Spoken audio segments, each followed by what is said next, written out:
or if you have to have the whole floor resanded, restained. I really don't want to go through all that mess. Well, if the floor is swollen, it's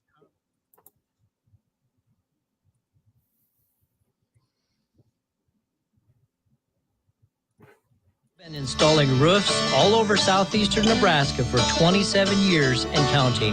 We have customers in York, David City, Seward, Lincoln, and Beatrice, just to name a few.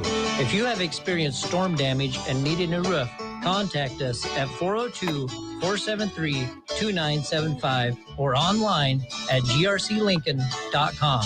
We treat your home as if it were our own.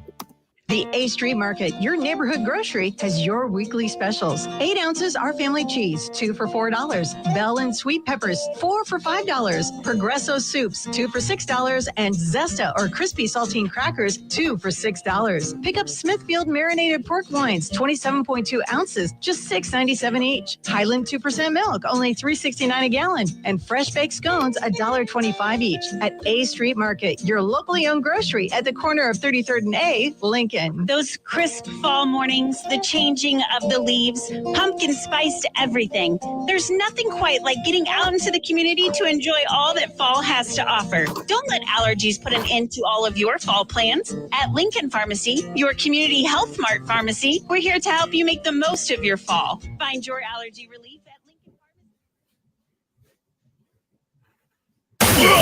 Time to sound off, Husker Nation. This is your Real Red Reaction Show on Lincoln's KFOR. Call the show now at 402-489-1240. And here we are. It is the Real Red Reaction Show, and it's brought to you in part by Currency here on KFOR, FM 101.5, 1240 AM. Also streaming at KFORnow.com. Also going through our YouTube feed, as well as we bring you your thoughts and comments about Nebraska's first win of the season. It was a 35, what was the exact final again? 35 to 11. That's right. So Northern Illinois went for the 2-point conversion.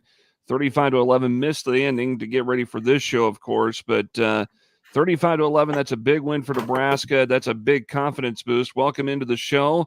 Jeff Moats with Tim Bob Kitzmiller, Connor Clark, Elijah Herbal with you tonight here on the Real Red Reaction Show. The numbers to call to get in are 402-489-1240, 402-489-1240, or 800-825-5865 outside the Lincoln metro area. I think I'll start things off here, fellas, really quick. And Heinrich Harburg, seeing him as a prep football player when he played at Kearney Catholic, you know, it's almost like it was just shades of that tonight. The way that he played in his very first start as a Nebraska quarterback, being the first scholarship recipient from the state of Nebraska at quarterback since 2001, since Mike McLaughlin, and also becoming, I believe, the fourth native Nebraskan to start at quarterback for the Huskers in the past 5 to 6 years. And I think Heinrich Harburg tonight made a statement that he is the guy that Matt Rule can heavily rely upon, whether it be for a starting job or in a backup role if Jeff Sims is going to be healthy again. It's hard to say with Jeff Sims' situation. A high ankle sprain is something that you don't necessarily get over in a week or, you know, a very short amount of time. It does take a little bit more time to heal. So I guess with what Heinrich Harburg tonight, he had a great audition as the starting quarterback. Very impressive. Gets his first touchdown rush of his career. I thought he threw the ball well. I thought he ran the ball tremendous. I thought the offense was clicking. It was the old style Nebraska football that a lot of folks were used to seeing. It was old school Nebraska football tonight. And that was something, of course, that I think not only the Husker coaching staff was preaching, you know, at the beginning of the season, but I also think this is something that Nebraska fans have been clamoring at for a very, very long time. So I thought Harburg did a great job on offense tonight. Gabe Irvin did a terrific job running the ball. Anthony Grant did too. Thomas Fedoni with a couple of big catches, including one for a touchdown. The only fault I saw early on was the turnover where the line basically collapsed on Harburg. And, some of those guys we've kind of talked about before, Ben Hart and Corcoran, were a couple of guys that I thought they got better as the game went on, but early on it was just shades of their old selves again out there, just breaking down on that offensive line. So before we get to everybody's comments that are chiming in online and taking your calls again at 489-1240 or 800-825-5865, let's start out with Tim Bob Kitzmiller. Let's get your first thoughts on tonight's performance. I tell you, I thought that there was a series there, their second touchdown, that series that they got pinned deep. They drove the ball out, picked up a couple of first downs, hit a great punt, and pinned them deep. They almost got the block. They got the ball short. Harburg broke the pocket, ran tough for a first down, hit Fedoni for the touchdown.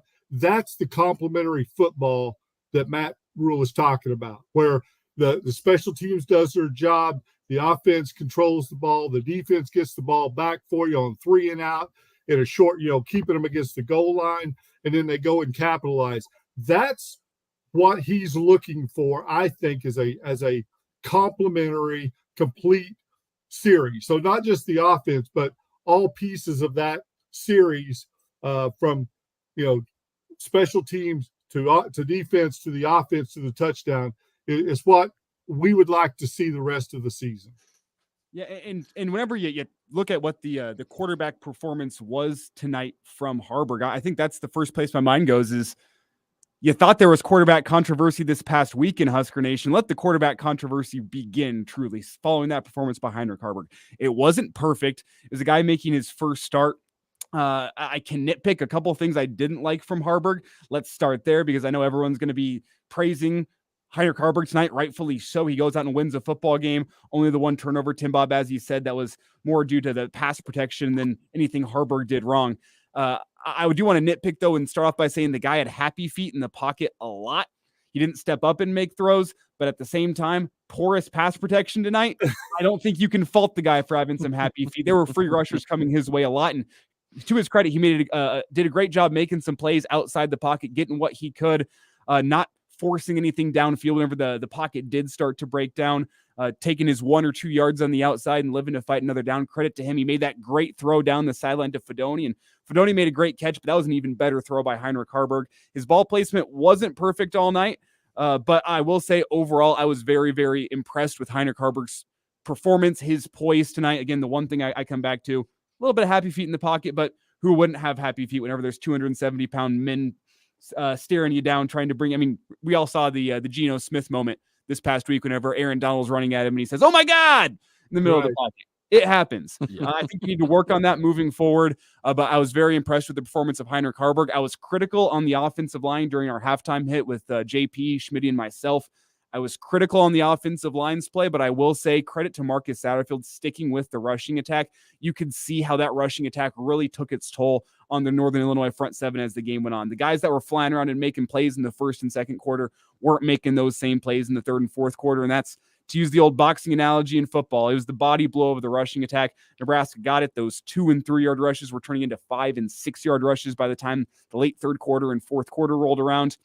I didn't quite like what I saw from the offensive line in terms of pass protection, but I was impressed as the game went on in terms of what they did running the football. And the last initial reaction I have, hats off to the defense yet again. Another phenomenal defensive performance. Another game where you saw 7-8 guys rallying to the football.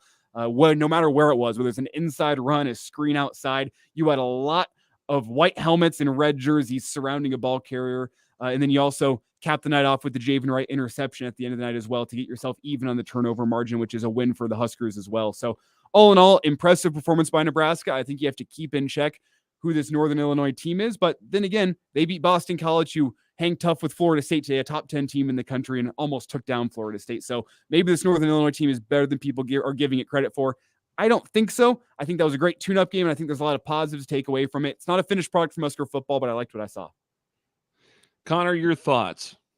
I mean, I think I speak for the majority when I say I think Harburg exceeded expectations tonight in his first start. I mean, he was able to make throws that I honestly didn't think that they would be calling for him, but he was able to make some pretty solid throws, especially down the field. He made good decisions when to tuck the ball and run. Mhm. He initiated a lot of hits. He played with incredible physicality. And now I know a lot of people get nervous about that when their quarterback starts initiating hits and stuff, but I'm the type of guy who doesn't really mind that stuff. Now, obviously, I don't want him to get hurt, but at the same time, if you're going to have a tough quarterback that can tuck it and run and know how to deliver a hit rather than take a hit, I think that's another layer of protection than the pads, honestly, when you're playing as physically as he did. One drive stuck out to me in particular, and we can get into the specifics later on in the show, obviously, but there was a drive, and I believe it was either the third or fourth touchdown that they scored, 76 yards on 14 plays and 7 minutes and 10 Right. seconds on that drive. That is is a well-executed drive. beauty, a thing of beauty. And again, I know Elijah said it's Northern Illinois. It's a tune-up game. You want to take the opponent at the value that they give you, right? But at the same time, we have not seen anything close to that. So those are 2 games. I mean, Matt Rule talked about that defensive front for Northern Illinois being solid. I mean, there were a couple of times, they really dominated, that second quarter. So I don't think there were slouch. That quarterback, of course, started for Michigan State, for against Nebraska in that, snow game, right? When it was like 9-8 was the game. That's the same quarterback. So, I mean, he's a D1, Michigan State recruit. So again, Nebraska played like they should play, more like it on both sides of the ball. Just some quick stats, hats off to the defense. Gave up 26 yards rushing. That's unbelievable. That's unbelievable. 149 total. They gave up 123, and then they had 360, 224 on the ground. So, that's the type of running game you want. We'll talk more here as we go along. Let's get to some of the comments that have been coming in on the through the stream, through YouTube that we have. Brian chimes in, the monkey, more like an 800-pound gorilla, is off the Husker back. And then Timothy says, Harburg needs to be our starter. Dion goes, what a great win. And then Timothy chimed back in saying, or should I say, stay our starter. Looking through here, Kevin Matern says, needed this big time, plus found a quarterback. And Matthew says, Rule needs to stick with Harburg. Sims played his way out of the job, according to Timothy again. Harburg played his way in. Just a few other comments here. Strong work by the D. Pass protection, good running by the backs, according to Vic. So you got it right there. Now, Brennan chimes in here a few minutes ago. He goes, my only concern with Harburg is that initiating all those hard hits, it's great to see some grit, but it's an injury waiting to happen. But see, the thing with Heinrich Harburg, he's a pretty firm kid at 6'5", 215, 220. I mean, I think he's built to kind of take some of that, some of the pain and some of those hits. He had a great game tonight. But now the question remains is this. You got Louisiana Tech coming up next Saturday. Okay, Louisiana Tech is, one of those lower tiered, Division I FBS, or I think they're still FBS schools. Yeah. And, they're D1 school. Yeah, they're full. Yeah, they're FBS. Aren't they? Football. Right, sorry. Yes. And then in 2 weeks, you got Michigan. Ooh. So let's just say if Jeff Sims's high ankle sprain has not made any improvement, you put in Harburg. Harburg let's say he has another good game next week against Louisiana Tech. Is that enough preparation for him to be in that starting position against Michigan coming into Lincoln? Well, one note here, and this is on the physicality part of Harburg. Clearly, I think to me at least, the coaching staff wasn't really concerned about him taking hits in the first place, considering he was catching passes against Minnesota. I mean, they threw him in a skill position play. True.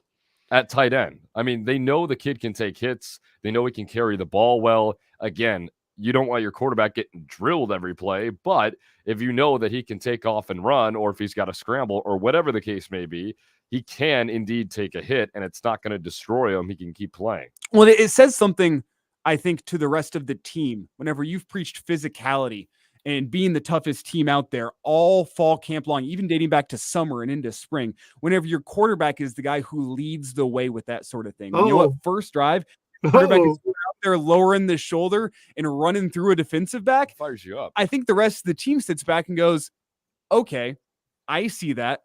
And I'm gonna raise you one. You saw it with Ben Scott. I know it was a little bit late. I know you had the personal foul call. I personally look at the refs and say, blow the whistle a little bit quicker. That's the former offensive lineman in me coming out because I've been in his same shoes. I think that's exactly what he ended up saying too. Yeah, he did. The refs were very tardy on the whistle there. But you look at that. That's a guy who's going and seeing a defensive back and saying, I'm going to be out for blood here. You're small. I am big. I know how this equation is going to end. I'm going to knock you on your you-know-what. So I think Harburg's physicality, it's a part of his game, and it's infectious throughout the team. And you can sit back and say, man, I don't like how he runs the football because he's going to get injured. But that's what makes Heinrich Harburg Harburg. Like, I think if you're taking that aspect of his game away from him, the emotion, the physicality, you're taking away what makes him a quarterback and what allows him to be good at this level. And they've talked about that all fall camp long. I mean, there's a reason he was playing tight end in limited snaps, not only in the Minnesota game, but through fall camp. They love the physicality. That's a part of who he is as a football player, as a football guy. And I don't think you try to coach that out of him. I think that's a special, unique talent that you keep, and you just have to understand, you know what? If he goes and lowers the shoulder and gets injured, we need to make sure our backup's going to be ready to go. Similar to what we've said with Sims all fall camp long as well, because he's a running quarterback, and that's just the inherent risk you run whenever you're a running quarterback. But I'm not worried about the physical nature of Heinrich Harburg's game. Tim Bob, what are your thoughts? Well, listen, Nebraska's had a running quarterback before, you know. I think that Nebraska They've had fans, a lot of them. Right? So, I mean, Nebraska fans really, I think, appreciated, you know, his ability to run the ball, that he didn't take a hook slide, that he delivered a blow, that they ran a quarterback sneak on fourth or third and short, and also a couple of times that they got under center and just played tough football. I think overall, Heinrich's style, don't want to overhype it a little bit, but his style fits what Matt Rule talks about he wants to do, right? Be able to throw the ball, run those quarterback draws when they're needed, take pressure off that through a screen pass. He throws the ball down the field pretty well. And when he takes on a run, he's got speed. So I think he fits Matt Rule's style. Again, you want to be smart about it, but I mean, he's a football player as well. I think to Elijah's point, you know, you take that away from his game. I think you limit his confidence because that's how he plays. And sometimes you just got to let a player go be a baller, man.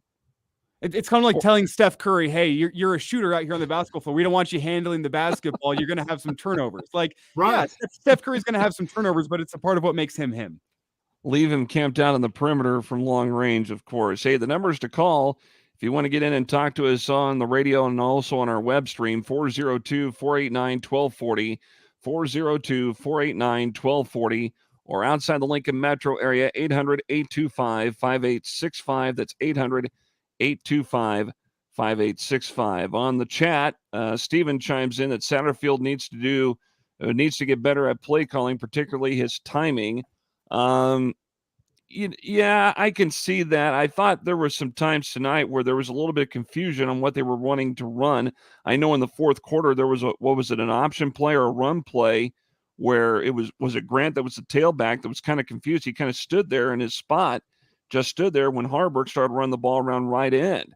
So I don't know. Maybe is that becoming an issue? Do you think at this point, fellas, that the play calling maybe still a little bit suspect after now 3 games? I thought maybe tonight it looked a little bit better than it was, let's say, against Minnesota and then last weekend against Colorado. I see it more personally as an element of a coordinator still trying to figure out what his offensive identity is. And I think it's hard to call an offense when you aren't sure what the identity is. I saw tonight as a step in the right direction towards developing your identity. But I think that's where it comes from. A lot of people bemoan the 3rd and 3. You run the ball 5 straight plays and picked up a lot of yards. Now it's 3rd and 3 and you throw the ball out in the flat. Yeah, well, if you've run the ball 5 straight times and it's 3rd and 3, you're expecting the defense is probably going to come out there and load up the box. It's so easy to be an armchair coordinator and to say, I don't like the play calling.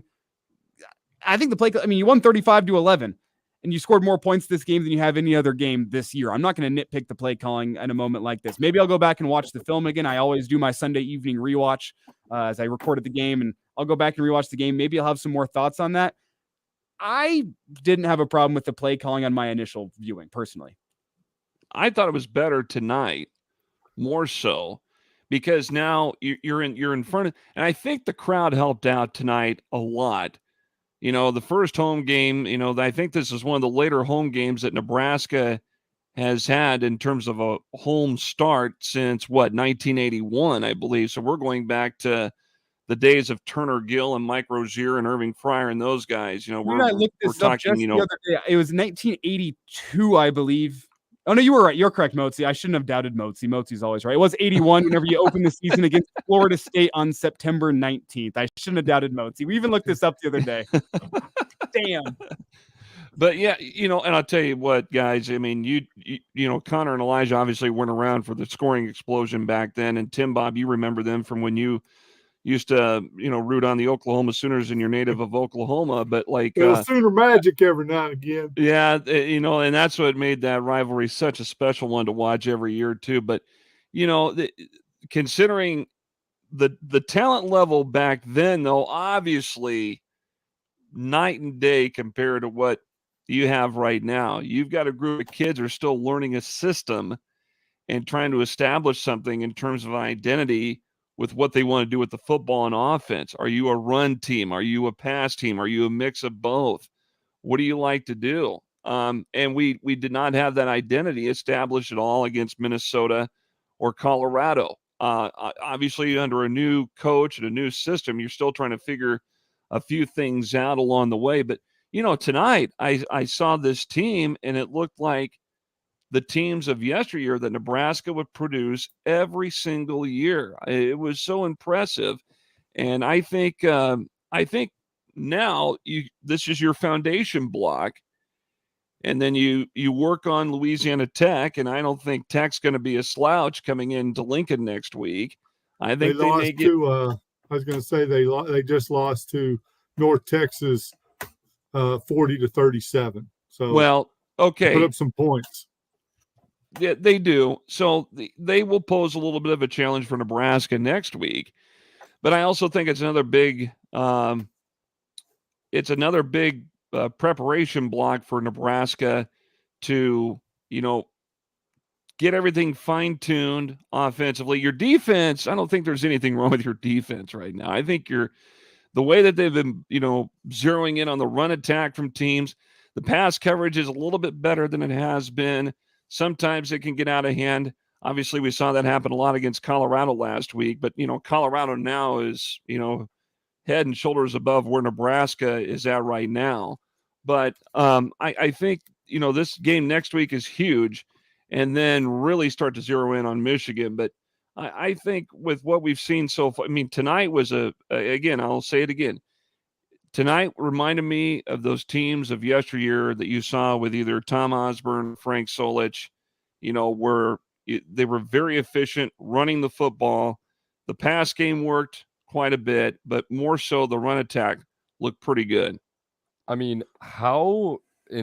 This is kind of a question and my reaction all at the same time, but how refreshing is it to watch a defense that is very good at tackling in space? Oh my gosh, yes, absolutely. Every single short pass in space, whether it's a one-on-one situation or it's a group situation, this team knows how to tackle, especially in crucial situations. Say it's a 3rd and 4, they try and dump it down. Most of the time, they have not given up that first down in that situation. They've been extremely good at that open field tackling, and that is something that we've been harping on since I've been here 2.5 years, and you guys even before that. It's been an issue for almost 7 years now. So the fact that this defense is able to make plays in space, I think, is absolutely enormous for the entire unit as a whole. And I know the defense has played well, and that's a huge reason as to why they've played well. They haven't really surrendered a huge play. Now, I know that there were a couple longer passes at Colorado, but tonight, there were just nothing of the sort. And it was all because of that tackling. It was awesome. And dare I say that the performance tonight from the defense, tackling the offense with the body blows, running the football, and I don't want to be too dramatic here when I say this, but it almost felt to me like the first time I've watched Nebraska since Bo Pelini left this program and said, that looked like a Big Ten football program right there. Yeah. With everything from how the offensive line wore on Northern Illinois. I know the first quarter and second quarter rushing attack wasn't perfect. Pass protection wasn't perfect. But generally, from a sense of how the football team plays the game, like your quarterback getting on the action and lowering the boom, that feels so Big Ten to me. The defense cleaned up in the tackling.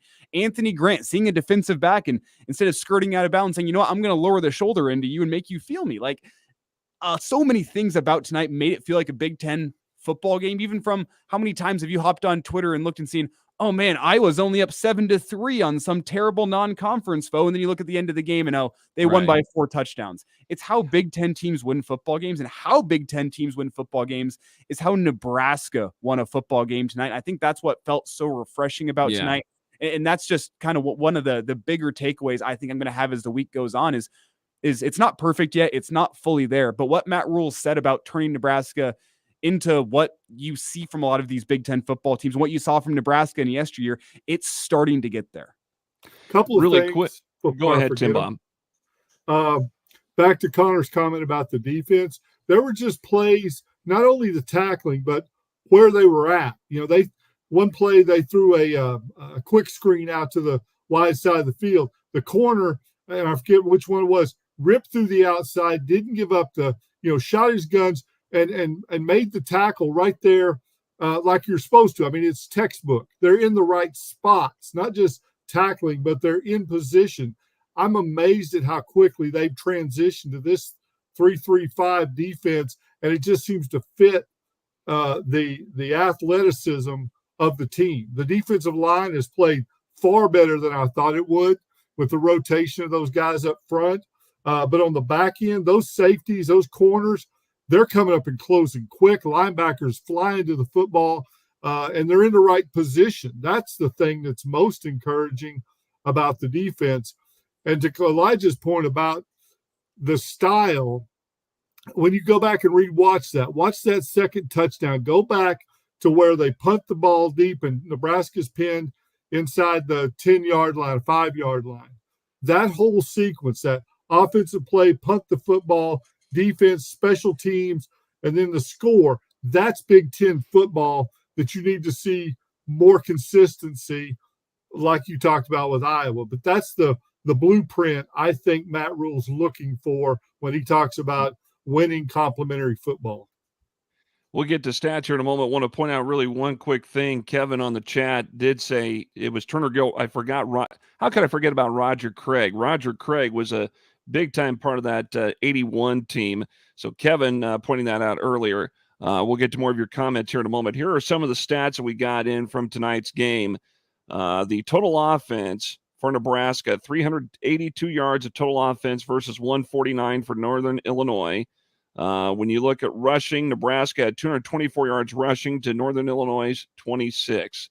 Quite a contrast there. The passing advantage goes to Nebraska, 158 versus 123 for Northern Illinois. So just some quick stats of note from the game tonight. And the most important one, 0 interceptions.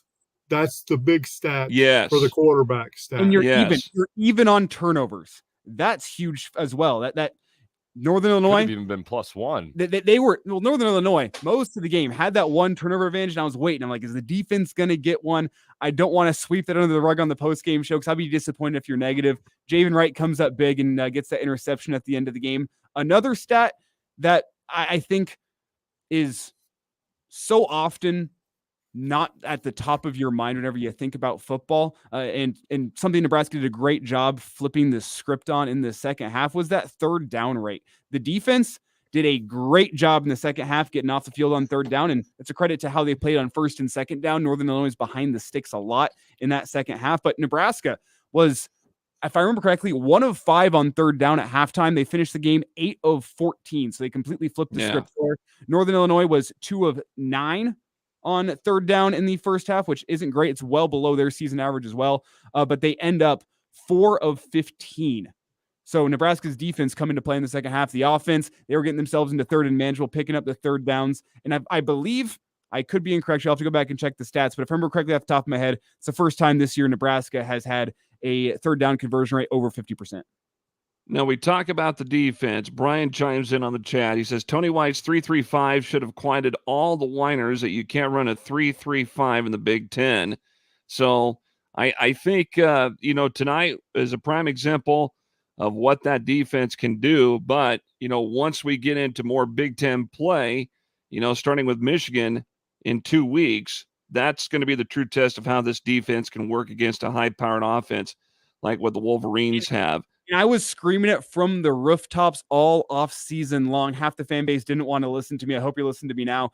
The history of the 3-3-5, Rocky Long developed it to stop USC's I formation.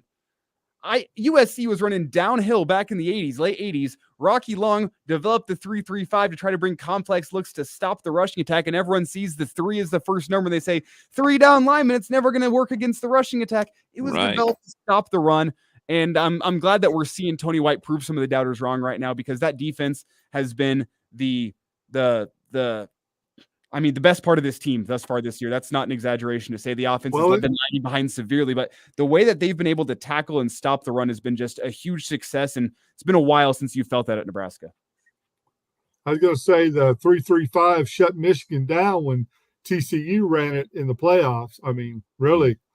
When I saw that, I was like, well, it can play. If TCU can stop Michigan, which had one of the best running attacks in the country last year, in that big of a game, 3-3-5 can work. And quickly, guys, I have a text in from Schmidt. He's leaving the stadium. I believe he's going to try to make a quick appearance into the post-game show, so we can expect to hear from Schmidt here in just a little bit. I'm going to run over to our side studio, make sure we have Matt Rule all ready to go, so we can take a break and hear some Matt Rule. But do you have any thoughts here while I step aside? Well, really quick here, before we take a quick break here, let's talk about special teams really quick. How about Bushini's punt? And Brennan brought this up here on the chat too, and I thought the punt that went down inside the 5-yard line, that was one of the more better punts you're going to find at all levels of football, no matter if it's high school, college, or pro. It was just a well-placed punt that put that ball inside the 5 that Northern Illinois had to try to work out of. But I thought special teams, and Joni brought up this too, the tackling on the special teams was pretty good as well. Well, besides the missed kick at Colorado, special teams is good.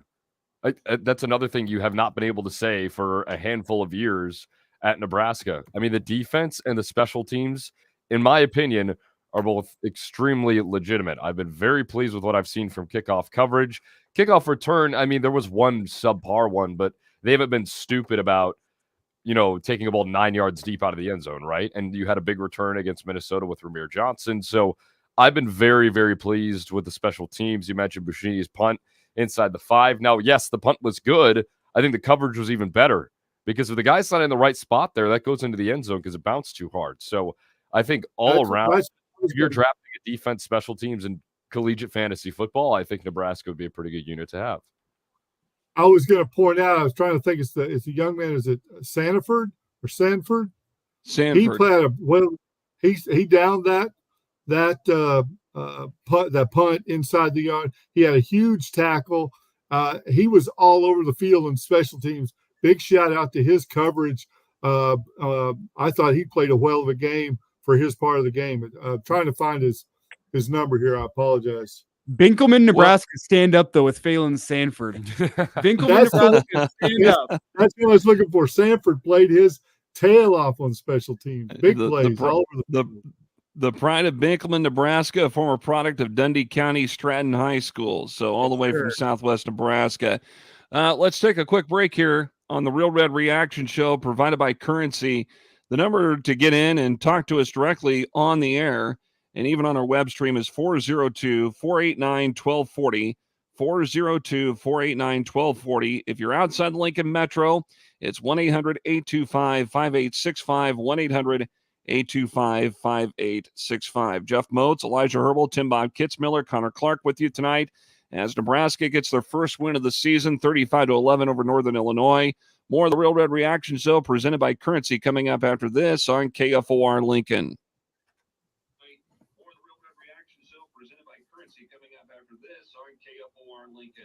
Your parents don't want to move into assisted living. You worry about their safety stepping in and out of their deep bathroom tub. Now what? Move into assisted living. You worry about their safety stepping in and out of their deep bathroom tub. You know, remodeling an existing bathroom for your loved ones can allow them to live in their own home longer. At Handyman, we provide families functional, safe, convenient bathroom solutions. Live in their quality products that will last. Handyman. You don't have to break the bank or worry about a loved one breaking a hip.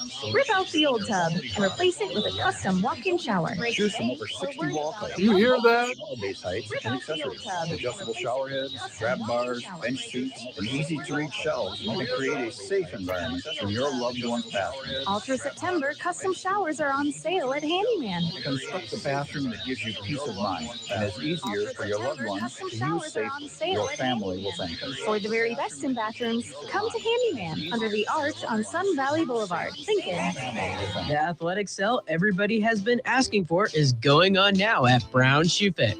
Get $15 off all regular price athletic shoes. From back to school shoes to your daily running shoes, Brown Shoe Fit has you covered for all your comfort needs. Enjoy brands like Brooks, New Balance, On Clouds, and Hoka, all $15 off, now through the end of September.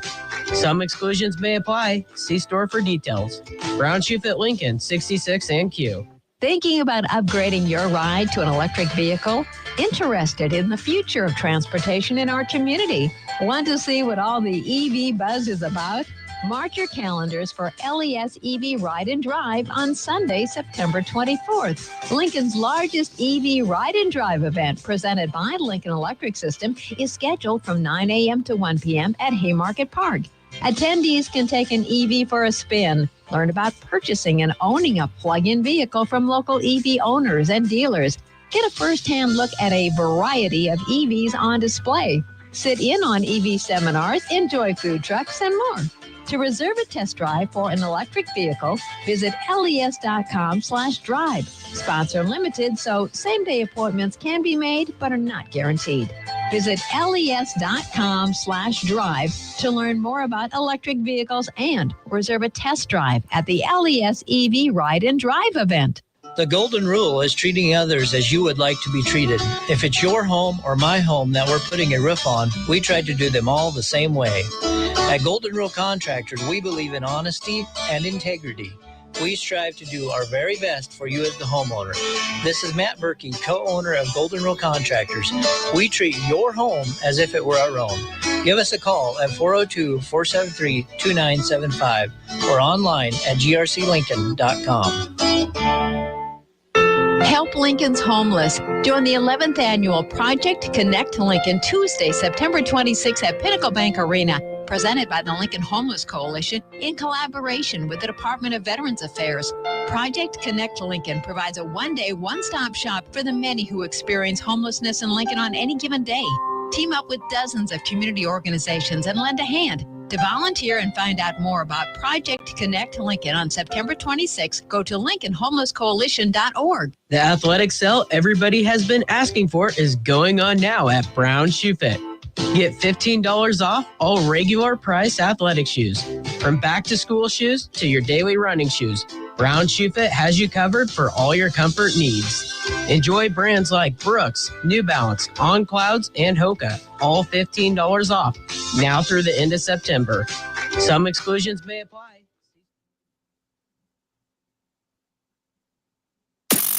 This is the Real Red Reaction Show. Phones are open now, 402-489-1240. All right, it is the Real Red Reaction Show here on KFOR, FM 101.5, 1240 AM, KFORnow.com, on our social media feeds for Facebook and Twitter, also through YouTube.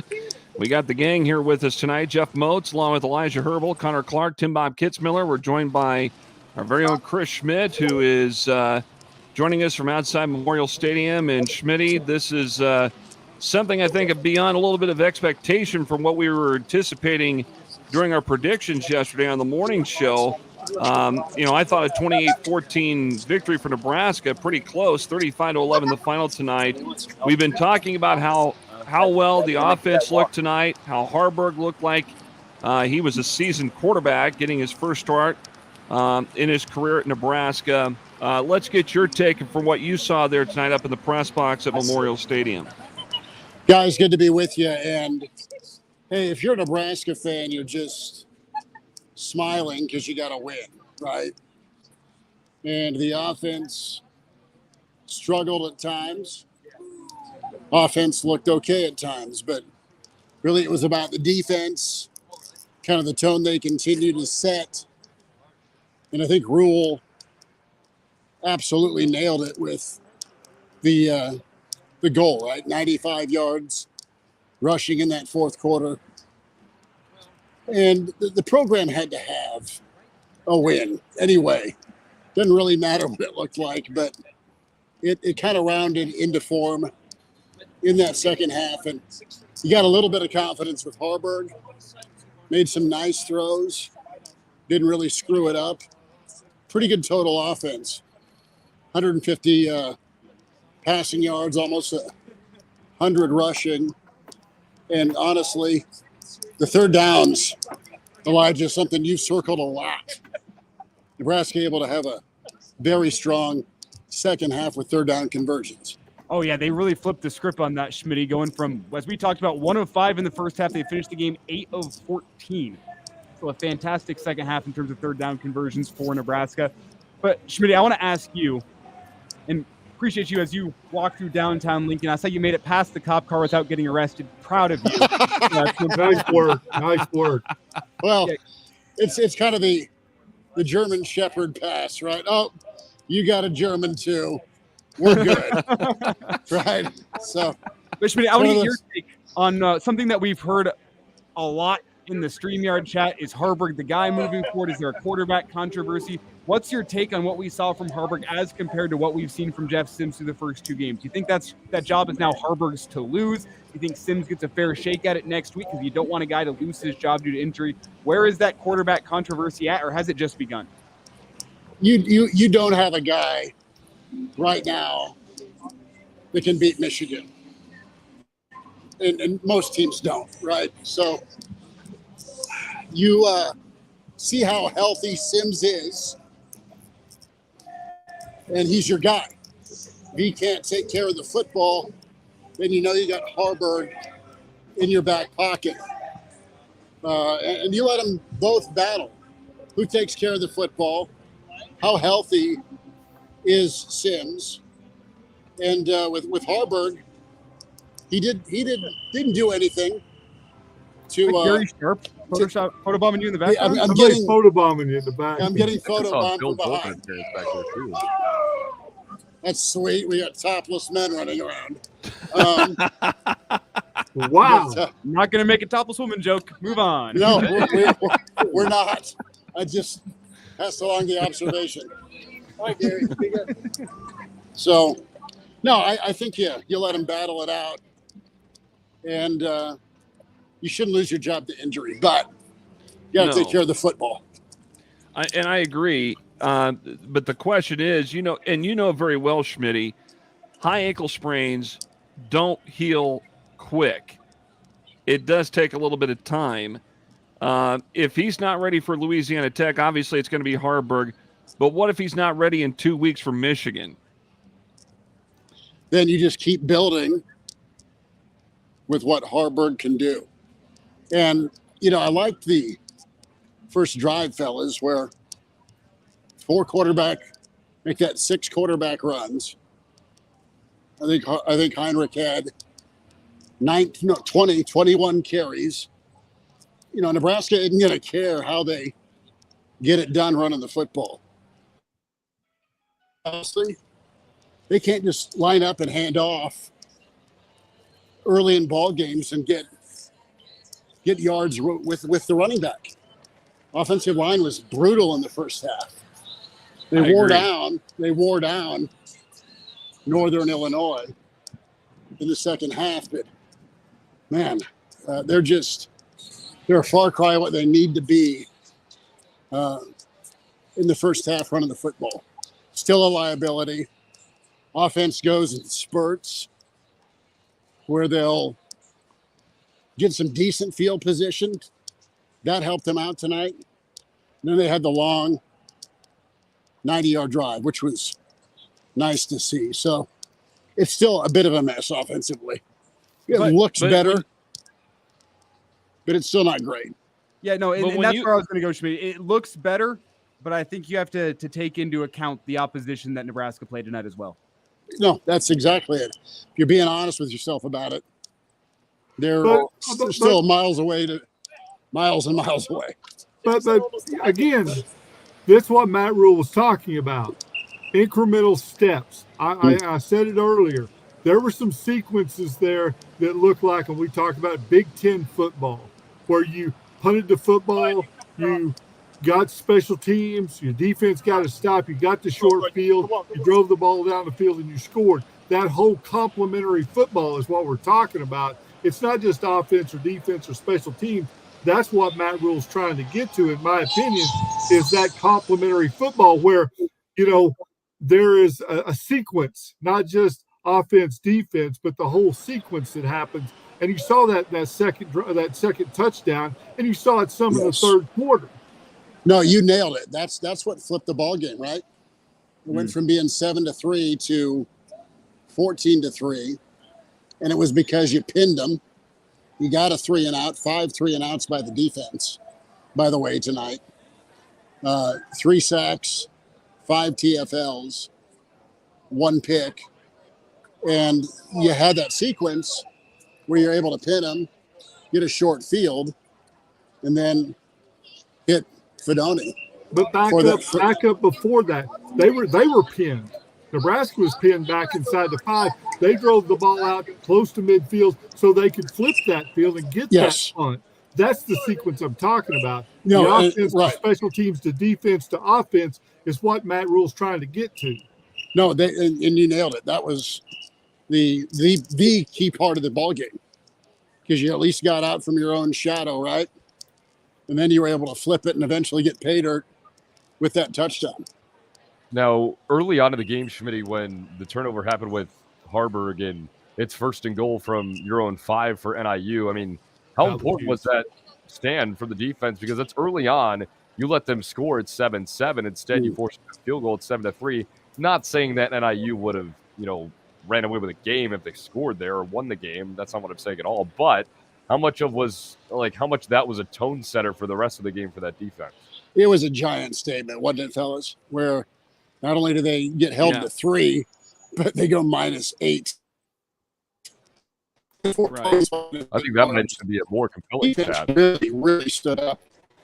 I mean, that was probably the series game, because I mean, it can either inject into Northern Illinois and let them hang around, tie things up, or they got to go back to the sideline saying, "Well, at least you got 3," but that was demoralizing if you ask me, if you're Northern Illinois.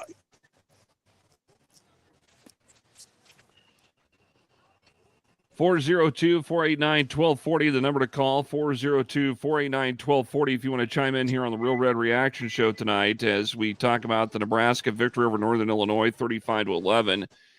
Going back to that sequence before Nebraska forced a field goal from Northern Illinois, the breakdown before, Schmitty, when I saw, what was it, Bryce Benhard that I think missed a block or something that allowed that forced the turnover. I immediately thought again, all right, here's another serious breakdown that's going to happen and the wheels are going to start falling off. But again, the Husker defense responded so well after that. But again, we go back to Benhart, guys like him and Corcoran and a few others that have had issues. And it looks like we lost Chris Schmidt there. I was going to pose the question to him. But again, that brings up the concern. And Elijah, you brought this up during your halftime assessment too, that you were not fully convinced that the offensive line or the offense in general was fully polished and moving forward. Yeah, and I'm getting a text in from Schmitty here, so let's get the update. He said, we'll try and reconnect at Single Barrel. So we should be hearing from Schmitty again here just a little bit. Can you say the question one more time? I apologize. Well, I wanted the assessment. I'm going back to when the ball was turned over, that resulted in Northern Illinois getting the ball deep in Nebraska territory where they settled for the field goal. There was a breakdown in the offensive line, and most notably is Bryce Benhart. And you were kind of alluding to that in your halftime assessment that, things were not looking completely polished with not just the line, but the offense. And again, that was something of concern. And Jody chimes in on the chat saying Benhart is trouble.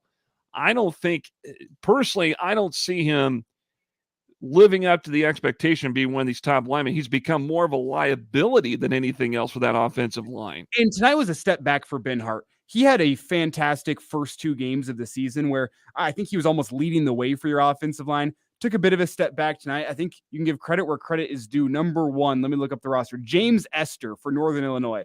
That guy was all over the field. He had the captain C on his jersey for a reason. I think you have to tip your cap and give credit where credit is due. He had a phenomenal first 3 quarters tonight for Northern Illinois. And as I kind of alluded to, the body blows seem to take their toll on that Northern Illinois defensive line. I'll tip my cap there. I'll also say what I saw tonight from Bryce Benhart, I don't think takes away from what I saw through the first 2 games. I think Benhart had a fantastic first 2 games. Wasn't on his game tonight. Was it something schematically that Northern Illinois came out with surprising Nebraska? Very possibly. Was it a guy who is playing through injury? You don't really know what's going on behind the scenes. So I don't want to be the first person to detract from Bryce Benhart here because I was very, very happy about what I saw from him through the first 2 games. And who knows, maybe those were more of an aberration than tonight was. I seem to think that tonight was more of the one-off performance because we've heard good things about Bryce Benhart coming out of camp. But it's not a night that I think the offensive line is going to look back upon fondly, especially that first half. You love getting the win. I don't think it was their best performance. You hope they can bounce back. You hope Teddy Prohaska is going to be a guy who can come back and fill in for Corcoran. Corcoran wasn't terrible tonight. He made an improvement. Still miles away from what you expect from a starting Nebraska offensive lineman. He was getting some limited snaps in that swing tight end role whenever they're bringing in an extra offensive lineman. So you hope Teddy's the guy that they're gearing up now, get some more snaps next week, and then have him start for that Michigan game. I think that's probably the vision this coaching staff has in mind. You hope he's going to be ready to go for Michigan. Ben Scott, I liked what I saw from him. Latovsky was good at right guard as well. Bryce Benhart, not a perfect night. I'll wait. If he struggles again against Louisiana Tech, that's when maybe I'll get the pitchfork out for Bryce Benhart, but I'm not going there just yet. Well, Matt Rule also said that this defensive front posed a lot of problems on film, too, throughout the week. I mean, he was concerned, clearly, about the front 7 on defense and the offensive line, too, and I think the D-line obviously played as well as they could have. But, I mean, I don't want to say it was like a secret, right, that this offensive line may have some trouble with this front 7 with NIU. Clearly, there was something on tape that this coaching staff saw and definitely raises an eyebrow. All righty, 402-489-1240, 402-489-1240, the number to call. Do we have Coach Rule ready to go yet, Elijah? We should. Do you have it pulled up? Okay. Yes. Right now, let's step aside. Let's get post-game comments here from head coach Matt Rule. Proud of the way that the team stood together, and I think that we've gotten better each week. And certainly wasn't perfect tonight, but there were a lot of really good things, and thought they played like a team, which was really important to me. That first turnover down in the red zone, defense going out there and getting the stop, holding them to a field goal. That's really the culture we want to have. And having 96 yards rushing in the fourth quarter, that's the culture we want to have. Putting games away with the run game. So a lot of things obviously in between. Had a couple guys go down with injuries. Ramir went down and Cam went down. Gabe went down at the end, so hopefully they'll all be okay. But a lot of credit to Northern Illinois. I was watching that Florida State-BC game today, seeing BC almost beat Florida State. After seeing these guys beat BC, knew it would be a battle, and I thought our guys hung in there and did a good job. Know that Heinrich was going to be the guy, and just how proud are you of his effort stepping in and what he did tonight? Yeah, I think he practiced well on Tuesday, and then practiced well on Wednesday. Jeff really worked his tail off, come back and be ready to go, and showed an unbelievable team by being willing to practice on Friday. Was willing to go out there and be the third team quarterback, emergency quarterback. But I just think after we got done with Wednesday, we knew that it would be Heinrich just because he was practicing pretty well. And then we got in the game, and Northern Illinois completely changed. They did some things just for Heinrich. I mean, they ran up the field, and so they really tried to take away the zone read game for us. They really tried to take away the counter game. Some of the things that we're pretty good at, they took away. So I thought that made some really good adjustments on the sidelines and nations that were good for us, and we were able to run the ball at the end. How critical was that sequence where drive on the 7-3 and you get it in the stop? You took advantage of that short field. You flipped the field and made it 14-3. Yeah, we played a lot in the first half on our side of the field. Their punter, I thought, did a great job, and Ed brought the one time we didn't get there, but we got some, and so then the next one, down there backed up, which led to points. I thought that was a pivotal drive, and I thought the 90-yard scoring drive, obviously, to take it 90 yards and just kind of be ball control, those were two good drives for us that were pivotal in the game. You have the defense that you do. How much confidence and comfort does that give you that you can put them out there in so many situations and maybe give your young quarterback time to find his sea legs out there? Yeah, I challenge the defense to think of themselves. Think of this as a defensive team. When you play defense, people will often say it was an ugly game because everyone really just wants to see offense. But they're fun to watch. They're fun to be around, and they played to the very end. Unfortunately, and credit to them. They just, I know they did just what we did last week. They played to the end. Thomas Hammock wants to go win the MAC, and he's got his team ready. So I thought that was great by them. But I think for us, it allows you to say, hey, we can, even if we go 3 and out here, we can trust our defense. We just wanted to protect the ball tonight. And after that early turnover, I thought we did, and just let the runs accumulate, let the field position tilt. But, we had some aggressive passes. We hit the first play of the game, or second play of the game, whatever it was. We hit Marcus, I thought that really loosened things up early. We hit Fedoni down in the end zone on the pop, on the pass. So we let Heinrich spin it a little bit more than maybe we thought we would. But again, they were kind of doing some things to take away some runs. So, but the defense gives us a lot of confidence to play that way. We're going to take just a 30-second little break from Matt Rule's post-game presser here. We're playing it out of browser here. And True Hollywood inside look at how a radio station is run. We're playing it out of browser. We're going to re-download it. We had a couple hiccups in the audio right there. So we're going to download it. We're going to make sure it's all set to go. We're going to pick it up right where we left off. One of the things Rule did say, though, as we await Connor pulling that up and getting that downloaded, as we thank JP. JP was down at the press conference. He's going to be joining us here momentarily for pulling that audio for us. One of the things that Matt Rule did say there was Northern Illinois threw some things at Heinrich Harburg in the offense, some new looks they hadn't seen before. You wonder if that led to some of the issues that we saw with the offensive line in the first half, because the rushing attack and the offensive line as a whole did look much better in the second half. As Connor gives me a thumbs up, I think we're ready to go, picking up where we left off with Matt Rule's post-game press conference. Mistakes out there. Yeah, I think he did what he was called upon to do. Like the rest of the team, there's a lot of things to improve. There were some throws, some throws where third down, I think one of the key, at one point we were 1 for 7 on third down, right? So that was one of the big things that was holding us back. And I thought, we settled down and got some third downs later in the drive. His ability to, run the quarterback draw, won the quarterback options. We started the game off with an option. I thought, that wasn't done for anything other than just we wanted to get Heinrich going. And that slows down people's blitz packages. But there were some pivotal plays. Like there was I don't know if it was Ramir, who it was.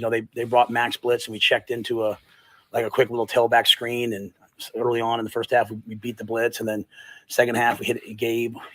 Gabe stepped in. All those are Ramir's jobs, and Gabe stepped in. So I thought Heinrich did some really high-level things. We'll just keep working with him. Coach, you rushed for 96 yards in the fourth quarter. That's kind of the goal that you talked about in the offseason. What was it like to see a team perform and do that before that?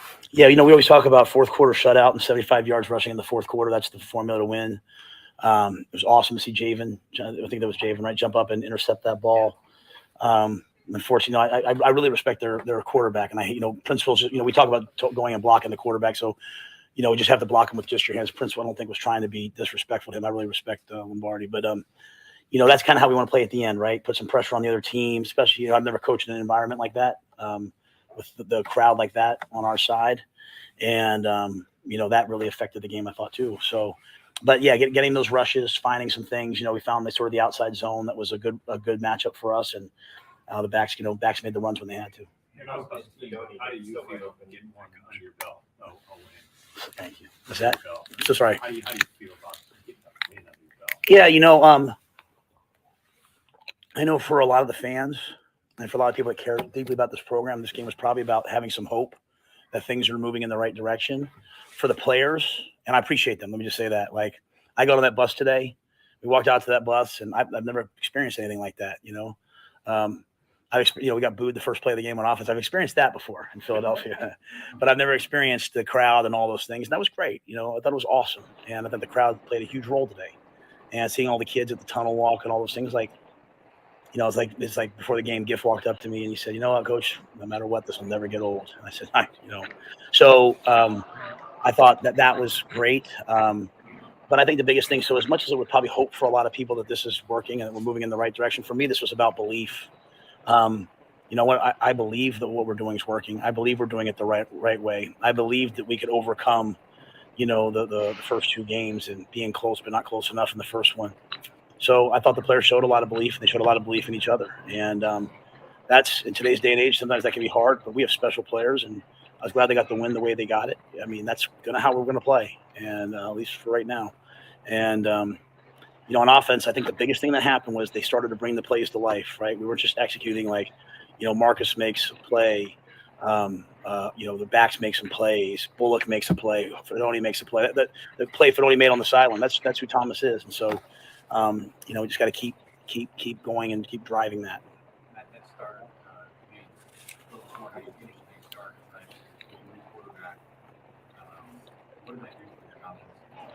I think we needed that.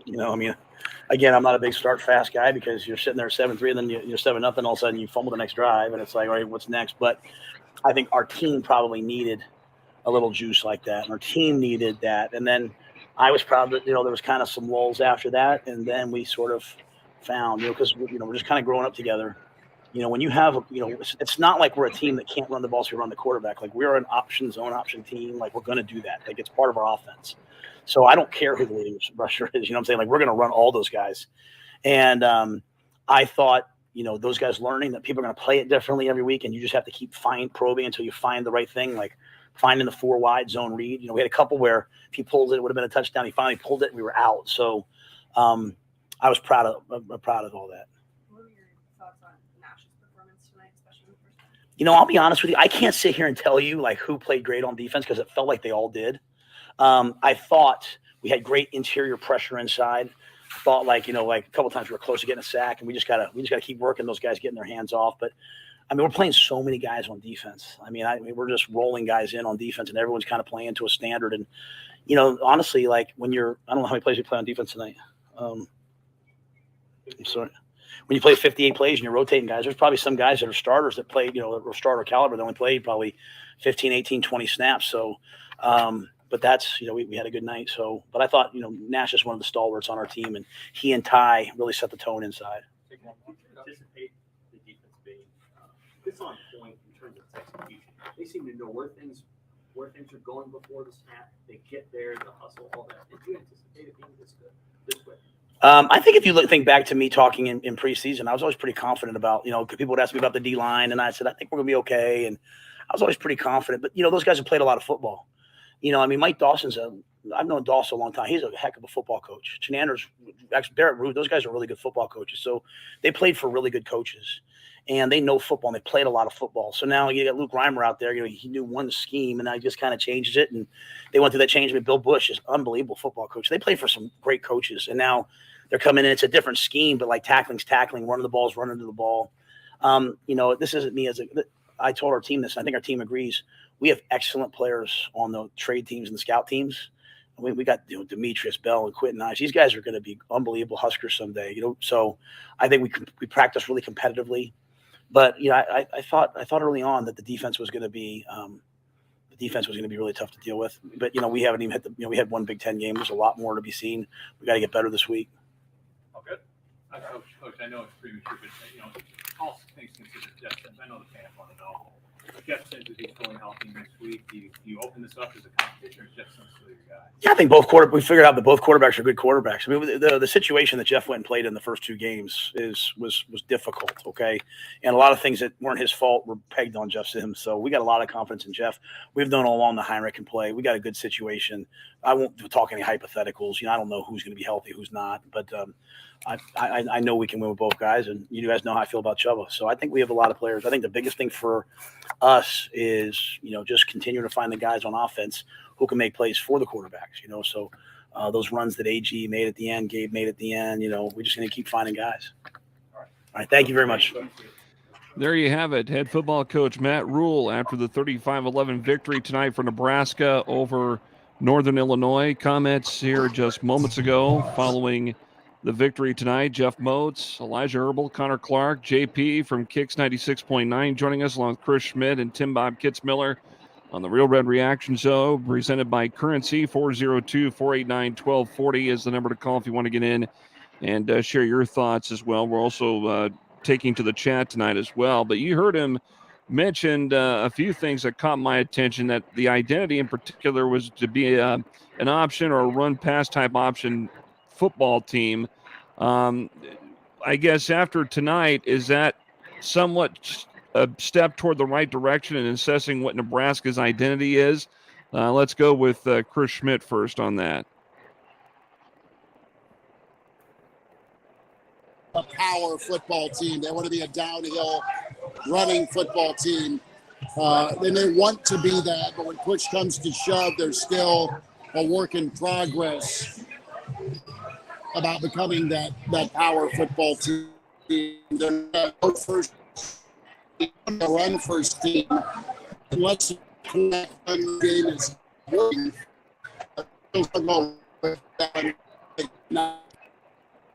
we may have to get Schmitty again here. JP, you just came out of that press conference. What's your take on that, and also your overall assessment from what Coach Rule said about the game tonight?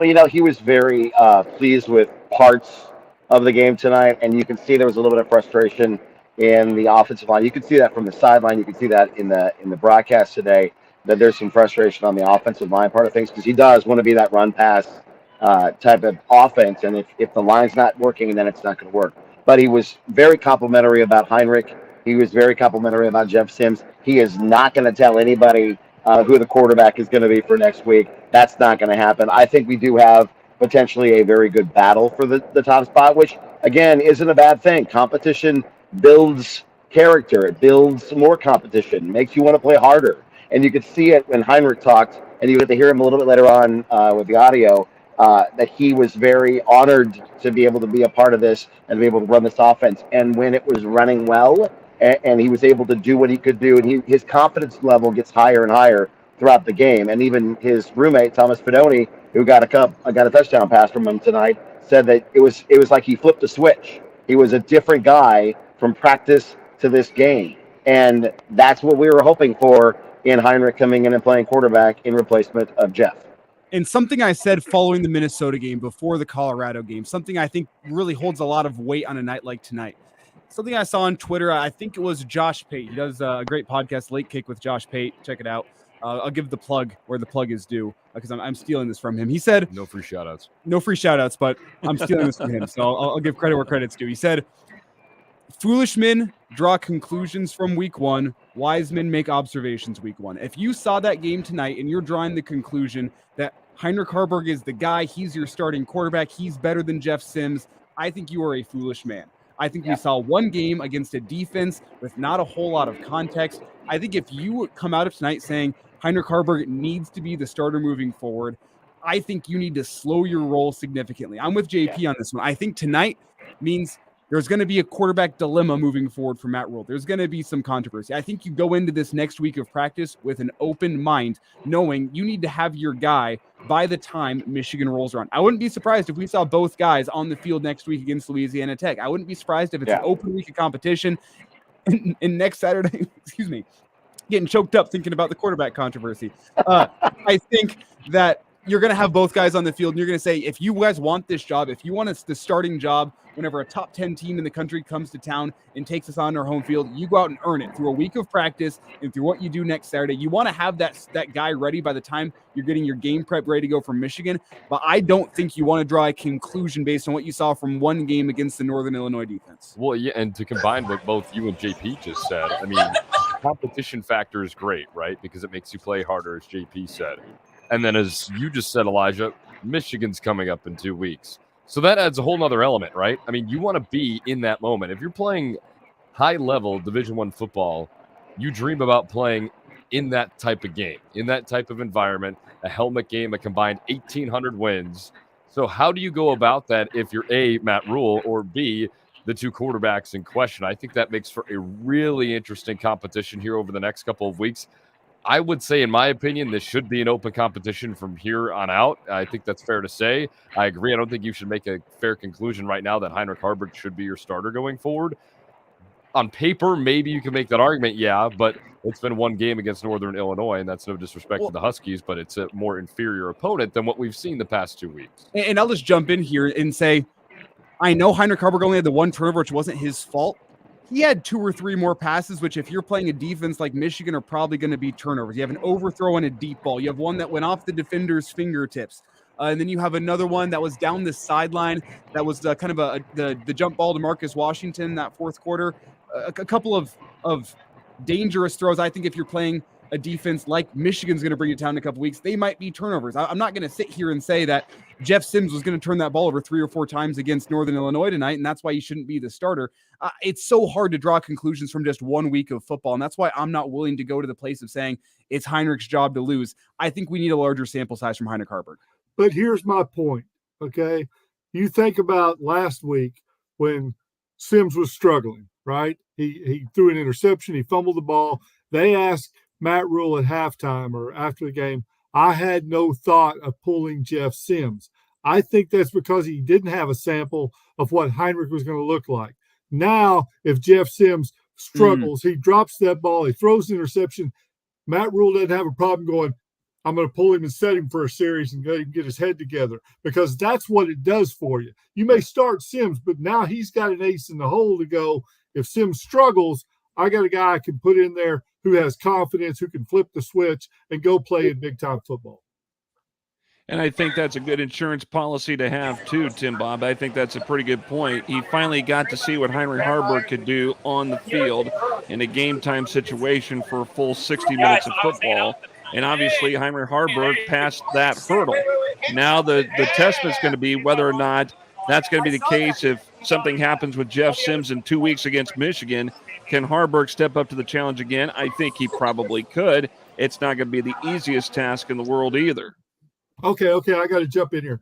You're not going to beat Michigan, okay? You're not going to beat Michigan. It doesn't matter. Michigan can go pound sand. You got Purdue sucks. Michigan State sucks. Maryland struggles. Wisconsin doesn't look good. Northwestern Illinois. Those are the games you got to win. Before this. Those are the games you've got to win, and those are the games that are going to get you to a bowl game. Michigan don't mean jack. I love Tim Bob getting real. Yeah, getting real in the Real Red Reaction. Now, let's Hey, do we have that? Those are the games you got to win. That's what you want as a bowl game, and that's what you want as a playoff. I don't care what happens with Michigan. Those are the games you got to win. Who needs to rock when we got Tim Bob? Piss me off already. That is. Hey, you got a phone call on the line. It is Jeff. Jeff, welcome into the Real Red Reaction Show. Go for it. Hey, thank you very much for taking my call. Hey, I agree with what Elijah was saying and what the gentleman before me was saying about the quarterback. What I want to see out of our coaching staff is that whoever starts, that when they're not performing well, we pull them, even if you pull them just for a series, so they can be on the sideline, see what's going on, and let the backup have a chance to show what they can do before the game gets out of hand. I agree. That making sense? Yeah, no, I agree. And, there were times tonight that I saw in the background when Heinrich Haarberg was on the sideline after a scoring drive. You saw Jeff Sims over there on the headset, patting him on the back, smiling, and giving him encouragement. I think Jeff Sims right now understands that his role's got to be a team player. And I think he's going to do whatever he can to get better, to get back into the starting position. But if something happens again, I think with Haarberg himself proving what he did tonight, there's no question that you can have Haarberg as a guy that can step up to the challenge. And if something were to happen there, you got Chubba Purdy. But Chubba Purdy obviously didn't see the field tonight, didn't get any reps. Right. But I think with what Sims demonstrated on the sideline tonight is something that a lot of coaches would love to see with their players. is to be smiling, encouraging, and cheering on their teammates if they're in a predicament like he is with that high ankle sprain. So, yeah, Nebraska fans there's probably a segment of Nebraska fans that think that Harburg should be the starter going into Louisiana Tech next week. But, at the same time, the coaching staff, their inner workings, they're trying to make sure that the guy that they've invested a lot in, i.e. Jeff Sims, is fully healed up to where he can get back out there in the field and play. And again, high ankle sprains are not exactly the most smoothly fast healing type of injuries you're going to find. They'll take a little bit, but they're still reassessing him. Well, if I remember right, Coach Osborne never had a player lose their position if it was due to an injury. And I think at Nebraska, we still hold tight to that. I also hope that we have great improvement this week of practice with the offensive line. But I think there's a lot of positives to take out of tonight's game. I agree. Jeff, thank you for the call. Appreciate you listening to the Real Red Reaction Show presented by Currency. Again, the number to call, 402-489-1240. 402-489-1240. Chris Schmidt joins us outside of the single barrel amongst the Husker faithful that are celebrating a victory tonight. Mozi, I hope this is a little bit better. I moved out of shockingly enough for me, a dark bar room. Avoid the police cars, Schmitty. No, I know what? I love that. I love that. Come out. Go ahead. Come out to Havelock. No, I'll be there, man. I'll be there. The Jeff Moats safety meeting. I love it. Talk about safety. And no, the safe thing that we have, keeping with that theme that Nebraska has right now, and I think everyone's hit on it, is you have options. You have an option. You have a full game now for Harburg, and he took care of the football. He wasn't perfect, but he managed the game. He did well. Flipping it around, Jeff Sims, you have time to heal. You have time to get composed. You have time to take a breath from a mentality standpoint with this stage, because that's been a big issue for him, is this moment, this stage. It's not Georgia Tech. You've got all the skill and talent in the world, but you got to play smarter, you got to play better, and you got to, frankly, get more help. Before I started chirping out, I think it's going to be really key to get Anthony Grant going. I know Ramir's dinged. I know Gabe's kind of your thumper. And while I like Gabe a lot, and I like the counter stuff that Nebraska does in the zone read, you heard Rule talk about that facet of the offense being taken away, the counter and the zone read. So they had to do handoff or some more quarterback power, which is fine. But the guy that can give your offense the biggest boost, if he can take care of the football, is Anthony Grant, because he's your home run option on offense. Washington was nice. Fedoni's kind of coming into his own. But Elijah and Tim Bob and JP and Connor and Motzi, they got to get the offensive line figured out. It was encouraging to see Teddy P play a few games. Left guard still an issue. I like that Lutoski's been getting rotated in, and Ben Hart didn't have his best game, but he's had at least 2 decent games this season. They're just not very strong on offense. I don't know what's a fair expectation coming into big play. Are they going to be able to get 17 points a game? Are they going to be able to get 20? What can the defense set them up with? What can special teams set them up with from a shorter field? 2 of the touchdown drives were on shorter fields, a 55-yard drive and a 65-yard drive. So Harburg's not a mess throwing the football. He had some good touch. He had some nice throws, but he's not a pass-first guy. But he is a guy that'll finish off a run, and you just got to pray that he stays healthy with him running the football 21 times. I mean, you can poo-poo it a little bit, but if that's how you got to get down. You got to go with whatever does work to move the football and get some points on offense. So you have options at quarterback. Sims should have a chance to go out there and kind of redeem himself. But if he can't do it, or it is an injury situation still, at least you know you got Harburg. And Shmi, I want to get your reaction. One of our favorites has chimed in on Twitter, Rock Westfall. I love Rock. Rock has chimed in. He says, in reference to Heinrich Harburg, The new Jerry Taggy has been found.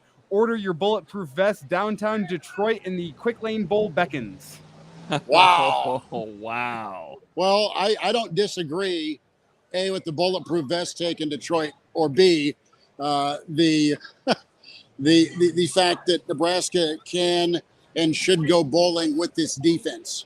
Can I get a nod, a forward nod from the crew on the StreamYard that the defense is good enough to the defense is good. The defense is good enough to get you 6. Can the offense stay out of their own way to not give up a couple more games? Purdue's a nightmare. Wisconsin's a nightmare. Iowa put up 41. Iowa put up 41 today somehow. And You missed my rant. You missed the rant with Tim Bob. Forget about Michigan. The rest of the games are winnable because they're a dumpster fire, about half of them. Got to take a break. I hear you. Yeah, we were up against the break, fellas. We'll continue with the Real Red Reaction Show. Schmitty, thank you for chiming in tonight. Appreciate it. JP, if you want to hang around for another few more minutes before we wrap things up, you can. If you want to get in on the Real Red Reaction Show, give us a call, 402-489-1240. 402-489-1240. Outside the Lincoln Metro, 800-825-5865. The Real Red Reaction Show, presented by Currency, continues after this on KFOR.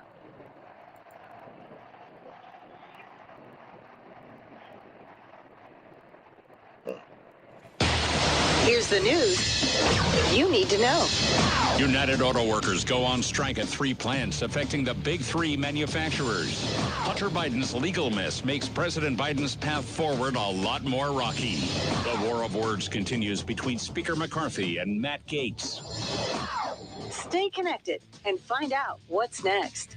Lincoln's new generation of talk, FM 101.5, 1240 AM, KFOR. The athletic sale everybody has been asking for is going on now at Brown Shoe Fit. Get $15 off all regular price athletic shoes. From back-to-school shoes to your daily running shoes, Brown Shoe Fit has you covered for all your comfort needs. Enjoy brands like Brooks, New Balance, On Clouds, and Hoka, all $15 off, now through the end of September. Some exclusions may apply. See store for details. Brown Shoe Fit Lincoln, 66 and Q. Thinking about upgrading your ride to an electric vehicle? Interested in the future of transportation in our community? Want to see what all the EV buzz is about? Mark your calendars for LES EV Ride and Drive on Sunday, September 24th. Lincoln's largest EV Ride and Drive event, presented by Lincoln Electric System, is scheduled from 9 a.m. to 1 p.m. at Haymarket Park. Attendees can take an EV for a spin, learn about purchasing and owning a plug-in vehicle from local EV owners and dealers, get a first-hand look at a variety of EVs on display, sit in on EV seminars, enjoy food trucks, and more. To reserve a test drive for an electric vehicle, visit les.com/drive. Sponsor limited, so same-day appointments can be made but are not guaranteed. Visit les.com/drive to learn more about electric vehicles and reserve a test drive at the LES EV Ride and Drive event. Hello, neighbor from Super C Convenience Stores. You've heard about the Upside app, the app that gives you real cash back when you fuel up your vehicle. Super C now offers the Upside app, so check it out. You always can get 10 cents off a gallon when you purchase a car wash at Super C's soft touch locations. And with the Upside app, get real cash back. What a deal at Super C, where they're always happy to see you. Here's to the heroes, the teachers, the coaches, the lifesavers, the next door neighbors who are there with cups of sugar and shoulders to lean on, the coworkers who brighten our bad days and bolster our good ones, the kids who show wisdom and strength beyond their years. On September 29th, Roper & Sons is honoring the heroes around us who make our lives wonderful. They will be recognized with an award during the Hub and Soul Music Series.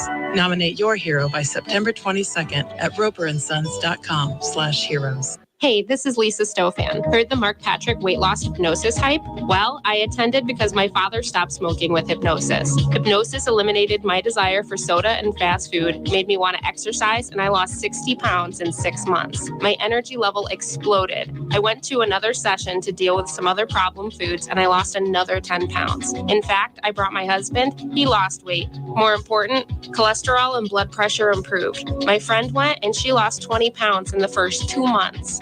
So does Mark Patrick hypnosis work? Oh yeah, it works. Nothing has changed my life more. Well, except maybe my husband. He's so proud of me, makes me cry. What are you waiting for? Join Mark Patrick seminars and lose the weight or stop smoking guaranteed early bird special, only $49.99. That's right. Weight loss seminar Tuesday, September 26th at the Holiday Inn Lincoln Southwest in Lincoln. Get your thoughts on now. The Real Red Reaction Show is unfiltered at KFOR.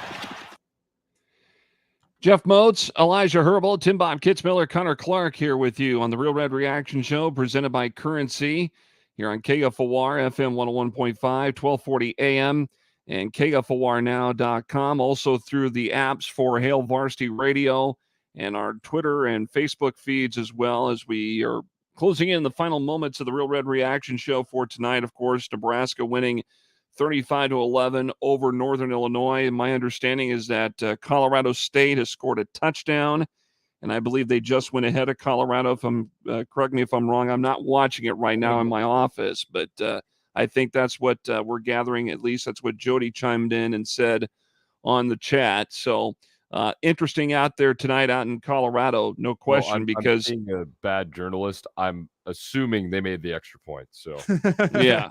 What does assuming do, Connor? I'm not going to say that right now. So that's it. That's interesting to see right now. 21-14 the score now in favor of Colorado State. Tim Bob, you're muted. Tim Bob had a great point to make, but he is currently muted on the screen. I can see his lips. There we go. Go ahead. I was going to say, well, you got to give a shout out to Gary Barnett this week. He was on the Hail Varsity, and he said, if you don't respect Colorado State, that rivalry, you may get a wide awakening there. So Dion may be getting his coming up. It's in a rivalry game. He may not lose it, but they must have his attention. Yeah, certainly. No question here. But I think we are all Rams fans tonight, dare I say? A couple of notes here. Some of the post-game notes that were sent out to us tonight.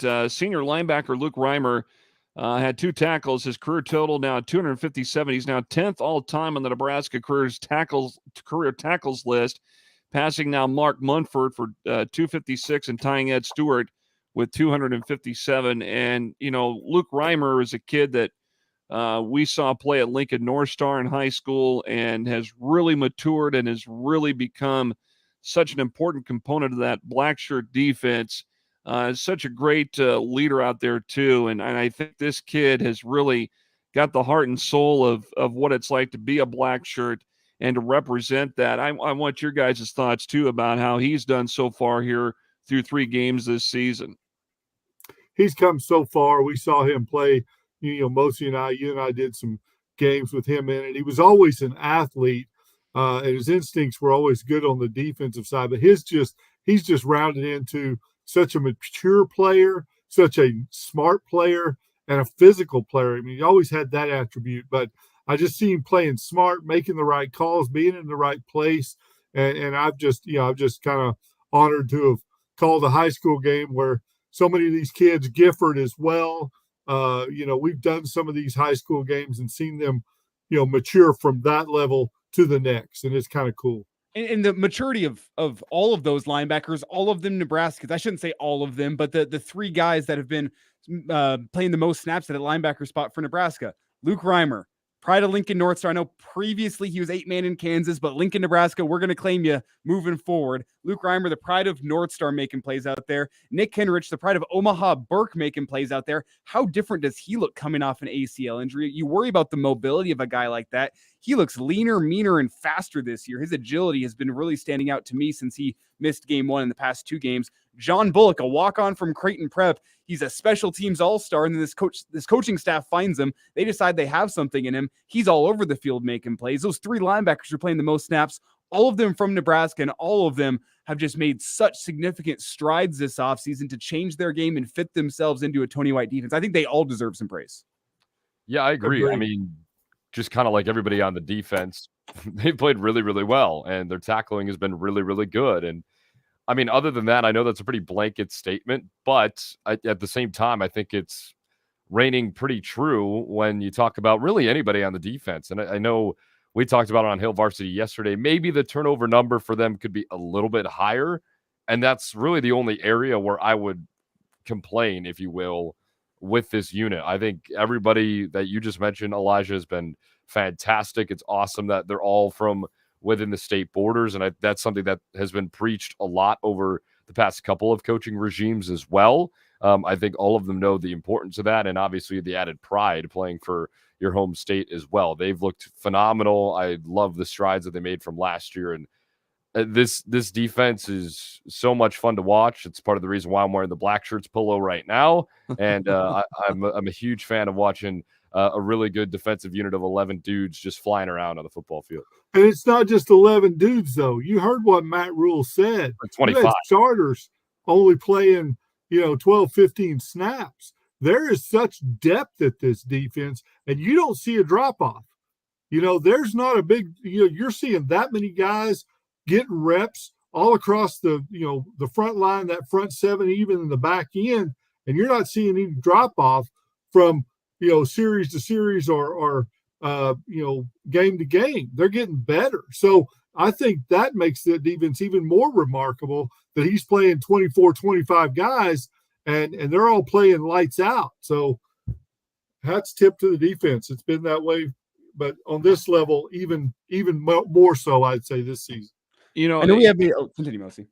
I was just going to add in, except for the Colorado game where they were out, the defense was out there a majority of the game and really got worn out. I think Nebraska's defense has played outstanding in many cases. The heartbreaker in Minnesota, they were really good in that game. And again, it just came down to running out of gas against Colorado because the offense just couldn't do anything to keep the defense on the sidelines and get them rested up and try to get something going. But tonight, I mean, they looked phenomenal out there. Granted, it was Northern Illinois, but they looked highly impressive. And, a couple of, that interception from Wright late in the game. I thought the Newsom pick, I thought that was a legit pick. It looked like maybe his foot was slightly inside the boundary. It was kind of hard to see from that angle where they were looking at it before. But again, just another reason why the defense was so spectacular in tonight's game. Elijah, your thoughts again. Yeah, I just know we had a quick point to make here before we get out. I know we're up against an hour and a half time limit. The suits have told us 90 minutes for the post-game show, and I see some people heading off to bed as well, and some of the people leaving the stream. So I do want to get a quick injury update. We heard this from Matt Rule, but two concerning injuries, one maybe a little bit less concerning. Ramir Johnson was in street clothes following halftime. He only played one drive for this Husker football team. All these injuries are undisclosed. We're not quite sure what it is. I think it's a positive sign that Ramir Johnson is at least on the sideline for the second half, despite the fact that he's not suited up. Two more injuries. Gabe Irvin leaving the game a little bit nicked up. He did play most of that game. I don't think we necessarily saw an injury from the TV side. Well, the right side. It was the right side that he was kind of complaining. They showed him going off to the sideline, holding his right side a little bit. So he might be on the injury report next week. And then Cam Linhart is a guy that only played in the first quarter. I only remember one drive from Cam Linhart as well. We got some more play from guys like Elijah Judy and A.J. Rollins as the game went on. Cam Linhart injured in that first quarter. I don't think we saw him back on the sideline. So that is a name. That's the most concerning name, I think, on that injury report thus far. He's been flashing as a true freshman. And considering I don't think any of the reporters that I follow saw him back on the sideline following that injury, that's a little bit more concerning whenever you think potentially x-rays and MRIs going on behind the scenes to keep a guy from coming back on the sideline. But the other hand, it could be something as simple as a concussion. I don't want to call a concussion simple in today's day and age, what we know about head injuries now, but that is something where somebody's going to be in a dark room for a week to 10 days, and they're going to come back and be their usual selves back in the football field again. So I don't want to speculate on injuries. So just because the guy's not back on the sideline doesn't mean it's necessarily the worst, but right. I'm a little bit concerned about that Cam Linhart injury moving forward. But those are the three injuries to report on coming out of tonight's game. And we'll probably get more about that coming up in Monday's presser with Coach Rule. So we'll have that not only during KFOR News, but also in KFOR Sports as we go in toward Monday afternoon and into Tuesday morning after the Monday presser for Louisiana Tech, who will be in Lincoln next Saturday afternoon. A 2:30 kickoff at Memorial Stadium will be on BTN. And we'll, of course, have the reaction show on after that game next Saturday right here on KFOR, FM 101.5, 1240 AM, also online at KFORnow.com, and also on the video feed that we'll have on our Facebook, Twitter, and other social media outlets that we have for you as well. Gentlemen, a great show tonight. Thank you for joining us. And also a big thanks to everybody that chimed in on the chat, also calling in tonight here on the Real Red Reaction Show presented by Currency. We'll do it again next week here on the air and also online. So for everybody from JP to Chris Schmidt to Connor Clark, Tim Bob Kitzmiller, and Elijah Herbal, I'm Jeff Modes, wishing you a good weekend. Enjoy this one. Nebraska winning tonight over Northern Illinois, 35-11. Thank you for listening to the Real Red Reaction Show presented by Currency right here on KFOR. Let's go Rams.